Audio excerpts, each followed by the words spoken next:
문장이 첫 번째 자료는 단어는 이제 469단어고 그 다음에 생물학에 관한 건데 아무래도 조금 이렇게 생물과학 이러면은 내용이 좀 만만치 않아요. 그리고 또 조금 복잡하게 느껴지고 그러니까 항상 읽으면서 정리를 잘해야 된단 말이에요. 그죠? 그러니까 그걸 좀 잘 생각하시고 자 여기 첫 번째 항상 첫 문장에서 그 아이디어 핵심이 나오는데 첫 번째 한번 보자고요. 여기서 보니까 three basic adaptive responses 이렇게 얘기해서 우리가 이제 동물들 같은 경우는 추운 데 살면 아무래도 북극 같은 데는 북극 고우면 털이 길다든가 그죠? 그 다음에 또 날이 굉장히 따뜻한 데는 털이 짧겠죠. 아무래도 그러니까 뭔가 그 적응하는 반응들이 나타난다면 동물의 반응 우리도 그렇죠. 뭐 여름이 되면 땀을 흘리는 건 결국은 체온 조절 때문인 거죠. 우리는 땀으로써 adaptive response를 하는 셈이 된단 말이에요. 그죠? 그러니까 단어를 뭔가 이렇게 봤을 때 adaptive response가 뭔가 이미지를 떠올려야 된다는 거예요. 그러니까 동물들에 있어서 가장 기본적인 세 가지의 적응 반응들이 있어요. 현실에 적응하는 환경에 적응하는 반응들이 있는데 그 세 가지가 이제 이 세 가지라는 거죠. regulatory responses, 그 다음에 acclimatory, 그 다음에 developmental responses 이렇게 된다는 거죠. 세 가지가 정확하게 다 뭔지는 뒤에서 설명하겠죠. 그렇기 때문에 그건 몰라도 상관없는데 그래서 어쨌든 조절작용을 통해서 적응하는 거라든가 그 다음에 acclimatory 이 말은 다른 토양이나 이런 데 옮겨졌을 때 거기에 이제 순응을 하면서 변화하면서 점차 적응하는 게 acclimatation인데 acclimatory라는 표현을 썼고 그 다음에 developmental이라는 게 이제 발생학적인 거니까 형태가 변하는 거예요. 그러니까 이거는 한 번 변하면은 그 다음 자손까지 계속 가는 거죠. 그래서 developmental responses 이렇게 얘기했단 말이에요. 그러니까 요 세 가지가 있다 그랬고 이 세 가지는 어떤 경우에 일어난다 그랬어요? As they react to changing environmental conditions. 환경의 변화가 변하면 거기에 반응하면서 그때 오거니즘이라는 거는 식물도 오거니즘이고 우리도 오거니즘이죠. 그죠? 그러니까 모든 유기체, 생명이 있는 유기체에서 이제 이 세 가지 반응이 나타난다면. 자, 그러면 이제 세 가지를 이제 분석을 할 거란 말이야. 그죠? 이야기의 흐름을 우리가 잘 봐야 되는데 이 세 가지에서 보면 adjustment of biological features 이렇게 얘기해서 하나는 뭐라 그랬어요? biological features 이렇게 얘기해서 우리가 feature라는 건 뭐예요? 그 특징을 이야기하는 거죠. 그죠? 그러니까 생물학적인 특징이 뭔가 변화해서 적응하는 거는 그건 형태의 적응이죠. morphological adjustment가 된다는 거예요. morphological이라는 단어는 굉장히 우리가 익숙하지 않지만 그래서 우리가 이런 자료들을 보다 보면은 아무래도 생소한 단어들이 많이 나온단 말이에요. 그죠? 근데 이제 생물학에서 morphology 여기서 잠깐 보면 morphology라는 거는 뭐냐면 morphology is a branch of biology. 이래서 생물학의 한 부분이다. 이래서 dealing with the study of the form and structure of organisms.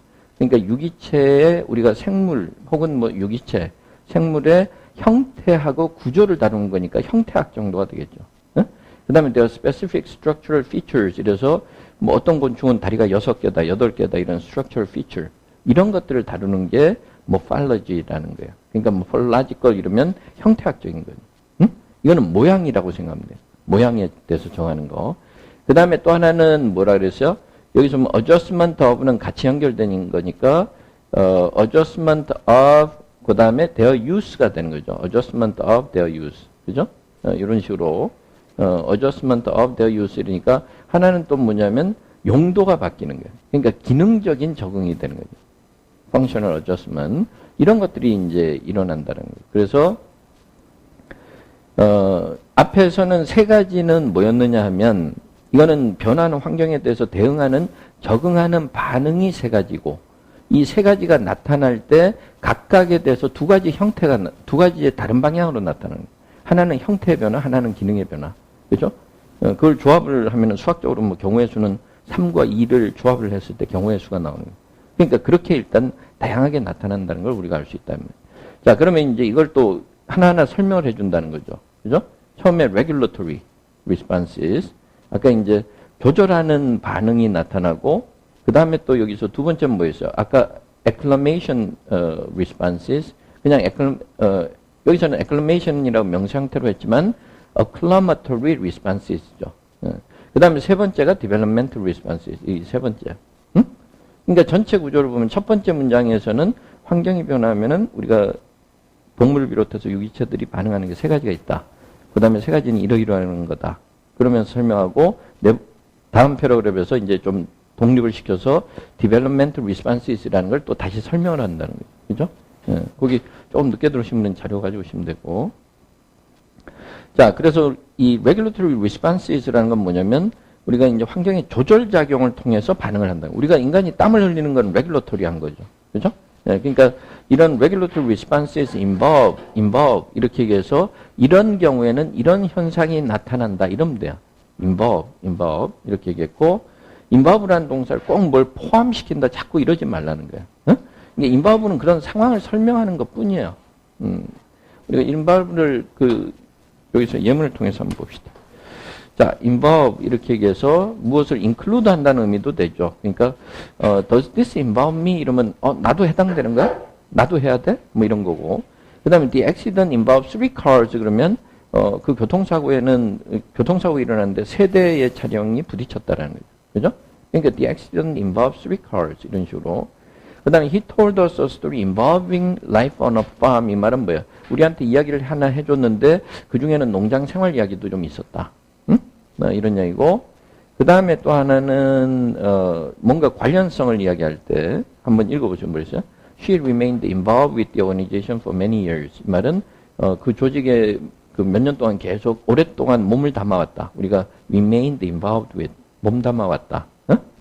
그 다음에 중요한 부분으로서 필요할 때는 여기서 보면 뭐래? Just what does this job involve? 이러면은 이 일을 하려면 그럼 어떤 능력이 필요해요? 이런단 말이에요. 그죠? 그러니까 it involves traveling and a lot of overtime 말은 출장 많이 다니고 또 야근이 많다 이렇게 얘기하는 거죠. It involves. 그죠? involve 한다는 건 necessary part로 필요할 때 이것도 한번 읽어보세요. 뭐랬어요? Renovating the house involved hiring a contractor. 그러니까 집을 리모델링을 하려고 하니까 혼자 할 수는 없어서 예를 들어서 인테리어 업자를 누구를 고용을 했다 이 말이에요. 응? contractor. 우리는 인테리어 업자 보통 이렇게 얘기를 해요. 그러니까 contractor 계약업자. 응? 이렇게. 그러니까 여기서도 involve 한다는 건 뭐예요? 이렇게 하려고 하니 이럴 수밖에 없더라 이 말이에요. 그러니까 involve라는 동사는 이렇게 우리가 포함하는 것을 알 수 있단 말이에요. 그럼 여기서 뭐예요? regulatory responses 여기에는 이런 내용이 나타난다 이 말이에요. 응? 지금 조금 늦게 들어온 사람들 위해서 다시 한번 설명하면 우리가 날씨가 지금 더워지면 우리는 땀을 흘린단 말이에요. 인간이 땀을 흘리는 거는 땀을 통해서 결국은 체온을 좀 낮추기 위한 거죠. 이거는 regulatory response예요. 조절작용을 통해서 반응을 보이는 거란 말이에요. 그렇죠? 그러니까 그런 경우를 이야기하는데 이런 경우에는 뭐예요? Rapid changes in the organism's use of its physiological apparatus. 그래서 its physiological apparatus라는 게 결국은 뭐예요? 이게 결국은 우리 신체적인 physiology라는 건 생리학이죠. 그러니까 우리 생리적인 어떤 반응 그 시스템 apparatus, apparatus 뒤에 강조인데 apparatus, physiological apparatus를 우리가 활용하는 데 있어서 그 활용이 굉장히 빨라진다는 거죠. 그 활용에 있어서 그 변화가 빨라진다는 거죠. Rapid changes. 그래서 increasing or decreasing the rates of various processes, for example. The rates of various processes인데 여기에 우리가 해당되는 건 뭐 있겠어요? 심장박동 같은 것도 있죠.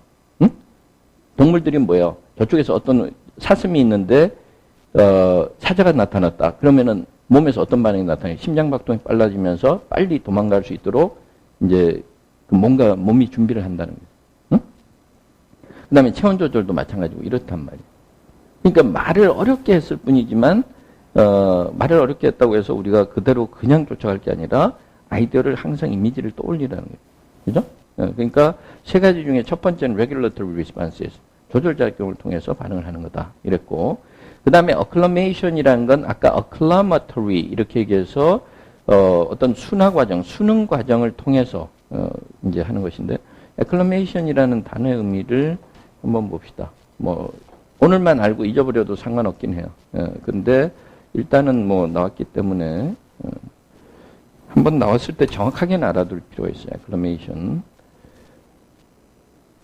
자, 여기서 이거는 동사부터 나왔는데 여기서 한번 climate, acclimate or acclimate. 두 가지로 발음한다는 acclimate 아니면 acclimate 이렇게. 그래서 여기서 보면은 accustom or become accustomed to a new climate or environment, adapt하고 같은 의미로 쉽게 이야기하면 그러니까 이렇게 뭔가 새로운 환경에 적응해야 하는 과정, 이렇게 있단 말이에요. 그러니까 이럴라 그러면 아까 morphological change, 형태가 바뀐다 그랬죠. 그죠? 그러니까 북극곰들은, 털이 굵어진단 말이에요. 그죠? 그 다음에 또 또 때에 따라서는, 적혈구 세포가 더 늘어날 때가 있어요. 호흡을 좀 더 많이 필요한다든가 이런 때. 그러니까 이런 것들은 morphological change라 그랬어요. 형태가 변하는 거예요. morphological change. 그 다음에 which alters physiology itself. 이래서 그 생리적인 반응 자체가 바뀌는 거죠. 생리 자체가 바뀌는 거란 말이에요. 그러니까 아까는 레귤러토리한 거는 땀을 흘린다든가 이러고 날씨가 추워지면 땀을 안 흘린단 말이에요. 그죠? 근데 이거는 털이 굵어진다든가 이건 그 자체가 바뀌는 거죠, 사실은. 그죠? 예, 그래서 such structural changes, 이런 구조적인 변화가 나타나려면 뭐가 필요해요?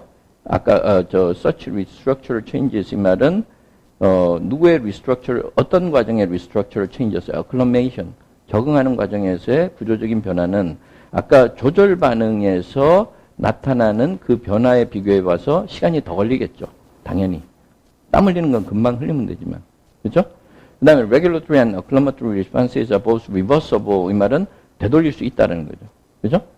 그래서 날씨가 추워지면 땀을 안 흘린단 말이에요. 그죠? 그 다음에, 추운 데 있던 동물이 이제 그 다음에 따뜻한 데 가면은 털이 짧아진다든가 털이 가늘어진다든가 이렇게 되겠죠.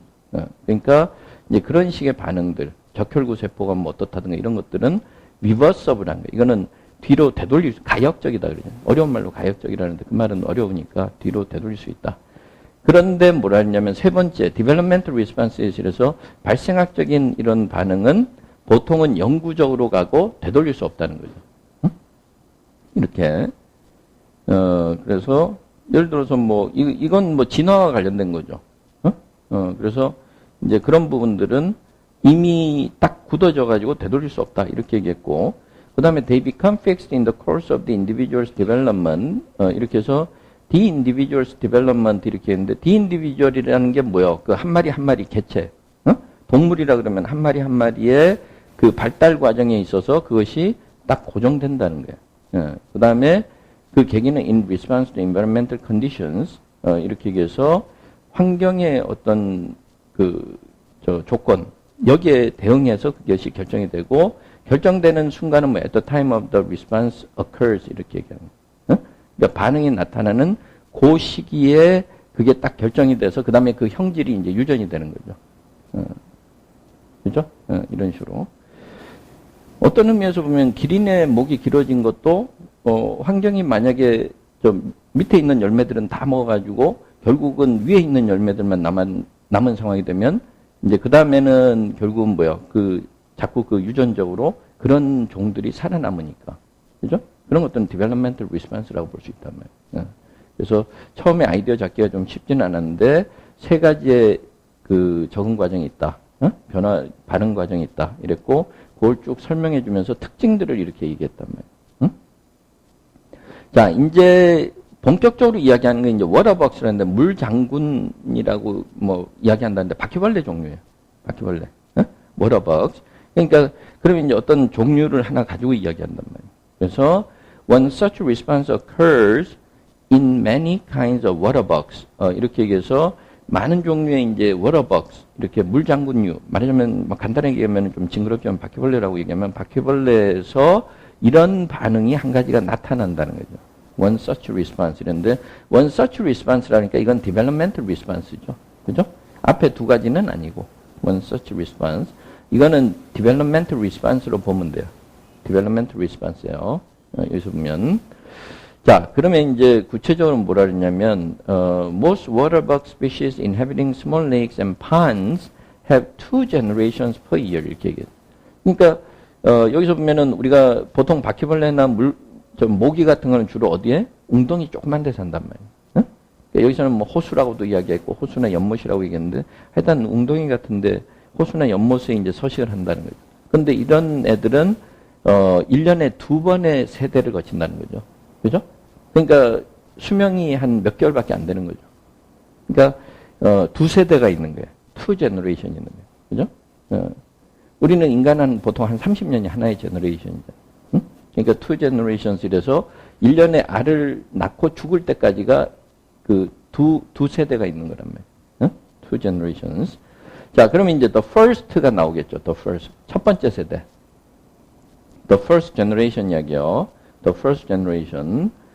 그러면 the first generation은 언제 부화한다 그랬어요? 해치한다는 거는 알이 이제 부화하는 거죠. 봄에 부화한단 말이에요. 그죠? 봄에 부화하는 거예요. 그 다음에 언제 이제 번식을 한다 그랬어요? 여름 동안에 번식을 해요. 응? 여름 동안에 이제 알을 낳고 그래요. 뭐 reproduce 한다는 거는 원래 이제 새끼를 낳는다든가 알을 낳는다는 건데 이제 그 다음에는 죽는다는 거죠.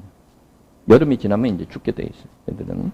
자, reproduce라는 동사는 우리가 사람하고도 관련해서 많이 우리가 이야기가 나오기 때문에 보통은 뭐라 그러냐면 여기서 보면 produce babies, young animals, new plants 이런 이야기야. 응? flies reproduce rapidly 이렇게 얘기하면 이제 파리들은 이 새끼 번식이 빠르다라는 거예요. 응? 번식이 빠르다. 그렇죠. reproduce 해야지 우리가 생리적인 어떤 반응이 나타나는 거예요. 응? 그 다음에 뭐라 그러냐면 salmon return to the stream to reproduce offspring 이렇게 얘기해서 새끼 낳기 위해서 이제 연어는 거꾸로 이제 거슬러 올라 역류하는 거죠. 응? The virus is able to reproduce itself very rapidly 이러면 그 바이러스는 자가 번식 속도가 굉장히 빠르다. reproduce itself 자가 번식 응? 이렇게 얘기한다. 그래서 우리가 보통 이제 reproduce라는 표현을 쓸 때는 새끼를 낳거나 이럴 때 이야기하는 거예요. 자, 그래서 부화해서, 그 다음에 봄에 부화해서 여름 동안에 이제 알을 낳는다는 걸 알 수 있어요. 그 다음에 이제 죽는단 말이에요. 응? 이게 이제 첫 세대고, 그 다음에 the eggs laid in the summer. 이거는 이제 아까 얘들이 낳은 알들이에요. 이거 헷갈리면, 여기서부터 헷갈리면 안 돼. 이거는 second generation이야. 응? 그걸 second generation이라고 이야기를 안 했지만 second generation이라고 우리가 알아야 된단 말이에요. 그래야 이게 이제 논리가 풀리는 거예요. 그러니까 the first 이 말은 the first generation이고 그러면 the second generation 이러면 the second 그럼 우리가 읽기가 굉장히 편하잖아요. 근데 영어는 그렇지 않아요. 영어는 다양성을 추구하기 때문에 조금 흥미롭게 만들기 위해서 표현을 달리 돌려버린단 말이에요. 그러니까 DX라고 한 거죠. 더가 처음 나왔는데도 에그가 처음 나왔는데도 D라고 했다는 건 뭐야? 이미 내포하고 있다는 거죠. 어디서 내포하고 있느냐면 reproduces during the summer 얘들이에요. 아까 첫 번째 세대가 부모 세대면 얘들이 알을 여름에 낳는다는 거죠. reproduce 한다는 건 우리가 보통은 사람 같으면은 아이를 낳는 건데 이거는 포유류가 아니니까 알을 낳는 거죠. reproduce 한다는 건. 그럼 얘들은 낳고는 죽었죠. 그러니까 봄에 부화했으니까 겨울쯤에 이제 알을 낳았겠죠. 그럼 얘들은 봄에 부화해서 이제 얘들은 어린 시절을 봄에 맞이하고 여름에 성년기가 돼서 새끼를 낳았어요. 첫 세대 이야기요. 그 다음에 죽어요. 그죠? 그 다음에 두 번째 세대는 여름에 알을 아까 부모 세대가 낳았죠. 얘들은 그럼 부화를 해서 또 성인이 되는 게 언제라 그랬어요? late summer예요. 그러니까 늦여름이니까 한 8월 말이나 9월 초 정도가 되겠죠. 그죠? 아까 첫 번째 세대는 부화한 게 한 3월 달쯤에 부화해서 여름쯤에 죽는다 그랬으니까 한 3월부터 한 8월 이 정도 된다고 치면 그러면 3, 4, 5, 6, 7, 8, 3, 4, 5, 6, 7 뭐 이렇게 해서 한 5개월, 6개월 이렇게 되는 거고 그 뒤에 애들이 또 6개월이나 7개월 이렇게 잡는 거죠. 조금 더 길어질지는 모르겠는데. 그러니까 두 번째 세대는 여름에 부화해서 얘들이 늦여름에 이제 여름에 이제 부모가 알을 낳으면 알 상태였다가 그 다음에 이제 늦여름에 결국은 이제 성인이 된다 그랬어요. 그 다음에 얘들은 언제까지 사느냐면 겨울을 나요. They live over the winter예요. over the winter. before 이 말은 그 다음에는, 그 다음에는, 뒤에서부터 끌고 오면 그 전에 이러겠지만, 앞에서 겨울을 나고 난 다음에 어때요? 그러면은 이제 early spring에, 이른 봄에 이제 알을 낳는 거죠. 브리딩 하는 거예요. 사이클 알겠어요? 첫 번째 세대는 언제 부화한다 그랬어요? 알에서 깨나는 게 봄이란 말이야. 3월이라고 치잔 말이야. 그럼 3월에 부화해서 여름이 되면은 새끼 낳죠. 알을 낳죠, 참. 그러고는 이제 여름쯤에 죽는단 말이야. 한 8월쯤에 죽어요. 그러면 알을 낳은 그 7월 달쯤에 알을 낳은 것들은 이제 늦여름이니까 8월 말쯤에 부화해서 부화해서 이제 성충이 된 다음에 얘들은 겨울 보내고 그다음에 다음에 초봄에 새끼를 낳는 거죠. 얘들이 이제 first가 되는 거죠. 그죠? 그러니까 여기서 브리딩도 알을 낳는다는 거예요. 그러니까 알을 낳는다는 표현을 lay라는 동사를 썼고 lay도 알을 낳는 거고 reproduce도 알을 낳는 거고 breed도 알을 낳는 거예요. 우리가 포유류 같으면 새끼를 낳는다 그러는 거예요. 그죠?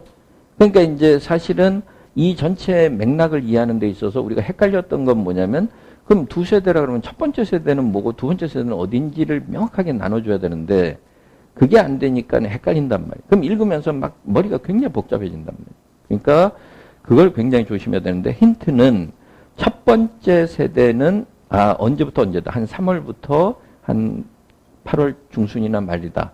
그 다음에 두 번째 세대는 8월 중순이나 말부터 시작해서 그 다음에 초봄이니까 한 2월 말이나 3월 초가 되겠죠.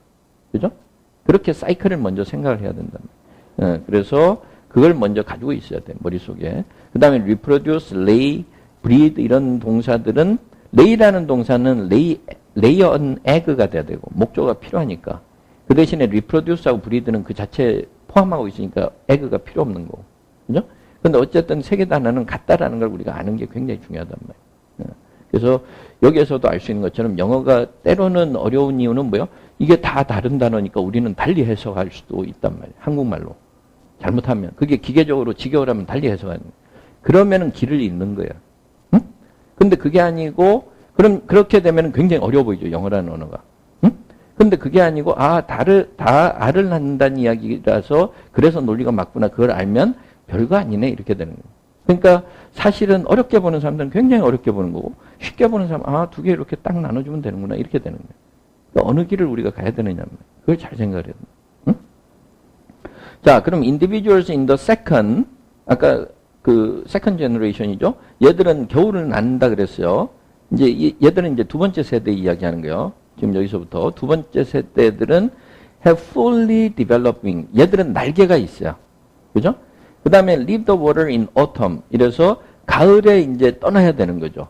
왜냐하면 겨울에는 추워지니까 얼을 거 아니에요. 그럼 못 살잖아요. 그러니까 어디 가서 살아야 돼? 숲속으로 들어가야 된다. 그럼 숲속에 들어가려면 이동을 해야 되니까는 날개가 있어야 되는 거죠. 그죠? 그러니까 얘들은 아까 언제 부화했다 그랬어요? 여름에 그 부모가 알을 낳아서 그 다음에 이제 그 늦여름에 아까 성충이 된 아이들이란 말이에요. 그죠? 그러면은 얘들은, 성충이 돼서 추운 겨울을 나야 되니까 날개가 생겨서 숲으로 간단 말이에요. 그러면은, 알일 때는 날씨가 춥다는 거예요? 따뜻하다는 거예요? 따뜻하다는 거죠.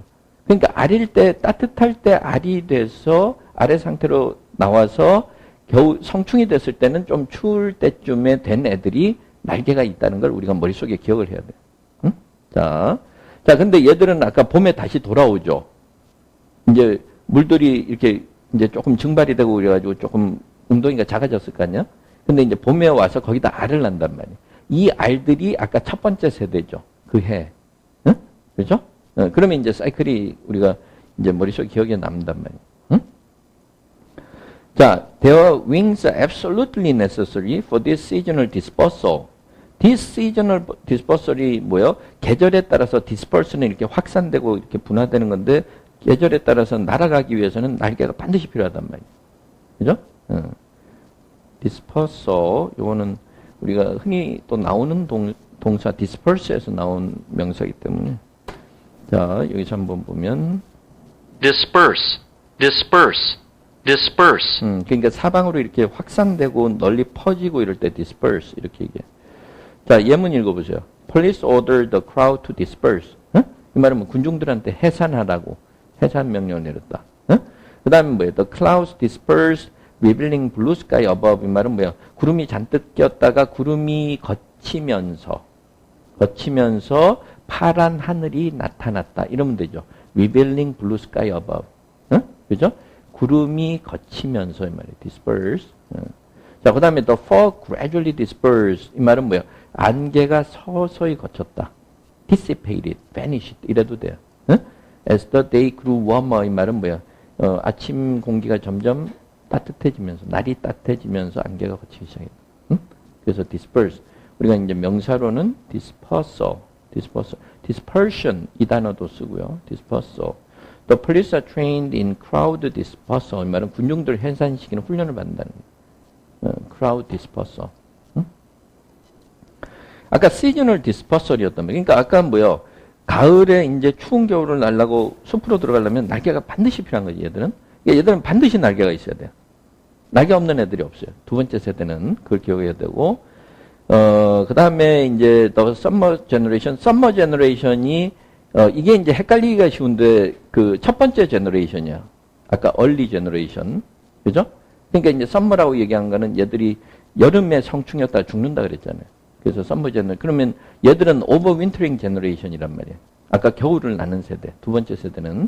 그럼 summer generation은 반대로 보통은 dimorphic. 그래서 아까 morph는 형태하고 관련이 있다 그랬죠. 그러니까 다이는 둘이고.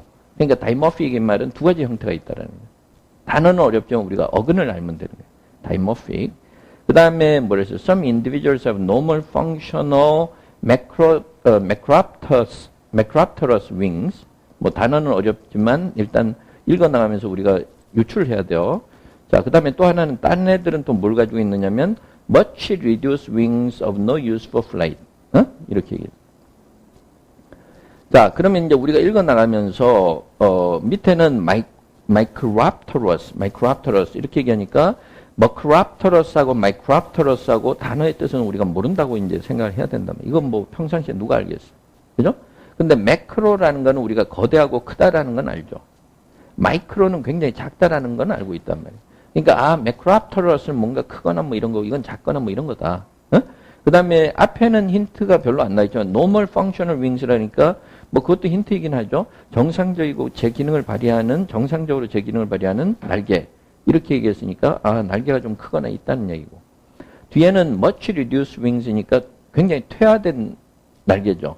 그리고 나는 데는 전혀 소용이 없는 거니까 얘들은 날개가 없다는 걸 알 수 있죠. 그러니까 머크랍트러스는 좀 이렇게 윙이라든가 이런 게 좀 많다든가 이런 쪽이고 마이크랍트러스는 그 반대 의미가 된다는 것을 우리가 알 수가 있단 말이에요. 그래서 발음으로는 일단 한번 보면 Macropterus 이래서 단어 인기도는 하위 20%라는 거예요. 하위 20%가 아니라 하위 1%도 안 될 것 같습니다. 그래서 having long or large wings 이렇게. 그러니까 Macropterus insect 이러면 잠자리 같은 거. 이런 것들은 이제 Macropterus insects가 되겠죠. 그죠? 그러니까 사실은 뭐 머리가 복잡해지는 단어이긴 하지만 잠자리는 Macropterus insect구나. 뭐 이건 한 번쯤 알아둬서 나쁠 건 없다. 잊어버려도 상관없지만. 그러니까 어쨌든 얘들은 두 종류라는 걸 알 수 있죠. 1세대는 두 종류예요. 여름을 나는 애들은. 자, 그럼 왜 두 종류냐? The summer generation's dimorphism. 아까 dimorphism이 두 가지 종류가 있다라는 사실. dimorphism is a compromise strategy 말은 일종의 생존 전략이에요. compromise strategy라는 건 뭔가 현실에 타협하는 전략이란 말이에요. 자, for 다음에 우리가 절이 나오면은 이유를 나타낸다 그랬죠? 앞에 이야기한 것에 대한 설명. 왜냐하면 for these individuals는 아까 첫 번째 세대였죠. 날개가 있는 애들 없는 애들 두 종류가 있다 그랬어요. These individuals usually do not leave the ponds. 이렇게 해서 거의 거기서 떠날 이유가 없단 말이에요. 날씨가 따뜻한데. Thus 그렇기 때문에 generally have no use for fully developed wings. 이렇게 얘기해서 겨울을 나는 세대만큼 완전히 이제 본격적으로 날개가 완전히 발달할 필요성이 없는 거죠. 그 환경상. 자, 근데 그러면은 날개가 다 없어야 되잖아요, 얘들은. 근데 어떤 애들은 날개가 있다 그랬단 말이에요. 그죠? 그러니까 뭐라냐면, but small ponds. 근데 이제 물 웅덩이가 조그마면은 여름에 말라붙어 버리는 경우가 있어요. 그럼 물이 없으면 못 살잖아요. 그럼 못 사니까 forcing the water bugs. force는 뭐예요?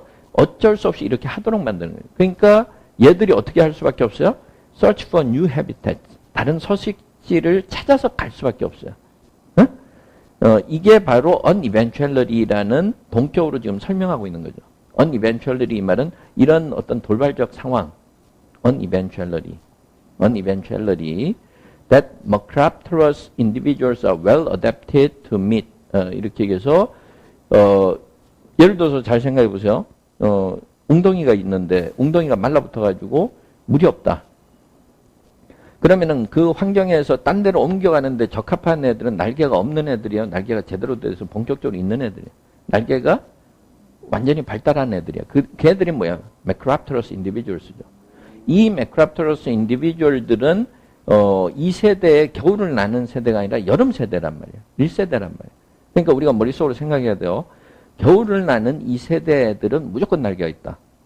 그 다음에 그렇지 않고 여름을 나는 1세대 애들은 어떤 애들은 있고 어떤 애들은 없다.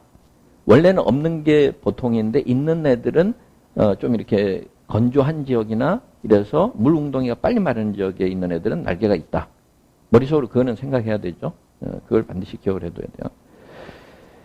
자, 그러니까 우리가 읽어 나가면서 두 번째 패러그래프이 상당히 복잡해졌던 이유가 있단 말이에요. 왜냐하면 두 개를 어떻게 구분해야 되는지 우리가 잘 알아야 되는데 그게 안 되면 어려워지는 거죠. 여기까지 따라올 수 있어요? 여기까지는 따라왔어야 된단 말이에요. 그래야 뭔가 이제 그 다음에 할 수 있으니까. 그 다음에 dimorphism of Macropterous and Micropterous individuals in the summer generation. 이게 이제 주어죠. 다음 문장에서. 그럼 뭐 항상 주어가 길 때는 뭐라 그랬어요? 물질명사라 그랬죠. 사람이 올 수도 있지만 사람이 와서 관계대명사로 수식해주고 이럴 수도 있지만 물질명사인데 물질명사는 뭐뭐는 이렇게 주어로 잡지 말고 부사적으로 해결하라 그랬단 말이에요. 그죠? 그러니까 뭐라 그랬어요? The dimorphism of에서 of는 동격이죠. 응? 그러니까 아까 dimorphism이라는 게 뭐였어요? 두 개의 종류가 있다는 건데 두 개의 종류는 어떤 종류로 구성이 되는 거야? 여름을 나는 첫 세대에서 날개가 있는 애들과 날개가 없는 애들과 있는 애들 얘들이 두 가지 종류가 있다 그랬단 말이에요. 그러니까 두 가지 종류가 있다는 걸 뭘 보여주는 거예요? developmental flexibility를 보여주는 거죠. developmental flexibility라는 건 뭐예요? 이렇게 형태가 발생하는 과정에 때에 따라서는 약간 유연성이 있을 수 있다는 거예요. 달라질 수도 있다는 거예요. 변경이 될 수 있어요. 그러니까 딱 하나로 고정되는 게 아니라는 거죠. 그죠? 그래서 그렇게 된다는 거고 그 말은 세미콜론이 그 다음에 있는데 이건 접속사를 생략한 거라 그랬죠. 그래서 그 말은 뒤에서 보면 it is not genetically determined. 예를 들어서 it이라는 건 여기서 보면은 dimorphism이 되는데 그죠? it이 뭐야? 앞에 노란색으로 돼 있는 dimorphism of 이게 전체가 it이라는 대명사란 말이에요. 그죠? 그러니까 이 두 종류로 구분되는 게 유전적으로 결정된다 그러면 플렉서빌리티가 있겠어요? 없겠어요? 없는 거죠. 유전으로 결정된다 그러면은 다 그렇게 되게 돼 있어요. 그러니까 유전적으로 결정되는 게 아니라는 거죠. 그러니까 상황에 따라서 아까 어클러메이션이 약간 들어가는 거죠. 적응하는 과정이. 왜냐하면 웅덩이에 물이 있느냐 없느냐에 따라서 여름 세대는 달라지기 때문에. 그러니까 여기서 세미콜론은 end의 개념이 된다는 것을 알 수 있죠. 왜냐하면 같은 종류니까. 좀 구체적으로 더 설명하는 거랍니다. 자, 그래서 이런 걸 우리가 찾아내야 된다. 읽어나가면서. 그래야 머릿속으로 딱딱 정리가 되고 뭐 요약을 하든 패러프레이징을 하든 그 다음에 아니면은 뭐 그러니까 이게 이제 GR이나 LSAT 이런 문제예요. 그런 문제 지문이란 말이에요. 그러면 이제 이거 가지고 객관식 만들면 이제 GR이나 LSAT 문제들이 되는 거예요. 그죠? 그러니까 어쨌든 어떤 유형의 문제든지 우리가 대응하려고 그러면 어떻게 해야 돼요? 일단은 그 지문의 내용을 정확하게 이해하는 게 굉장히 중요하다. 물론 시험장에 가서는 시간이 워낙 촉박하고 주어진 시간이 적기 때문에 그 안에 문제를 풀려고 그러면 일일이 꼼꼼하게 다 읽고 다 대응하기에는 시간이 너무 촉박해서 때로는 시험 전략으로는 시험장에서는 이렇게 예를 들어서 다 읽지 않더라도 문제부터 먼저 보고 그 문제에 해당하는 부분을 거슬러 올라가서 빨리 읽어보는 전략을 취할 수는 있지만 평상시에 공부할 때 이 전체를 이해하는 눈과 그 능력이 키워지지 않은 사람은 그거는 그런 꼼수 가지고는 안 통한단 말이에요. 근데 평상시에 읽어서 잘 해결할 수 있는 사람은 뭐예요? 시험장에서 뭔가 요령이라든가 이런 걸 조금 더 스킬을 뒷받침하면 훨씬 좋은 점수를 내겠죠. 응? 그러니까 평상시에 공부할 땐 정확하게 공부하는 게 중요하단 말이에요.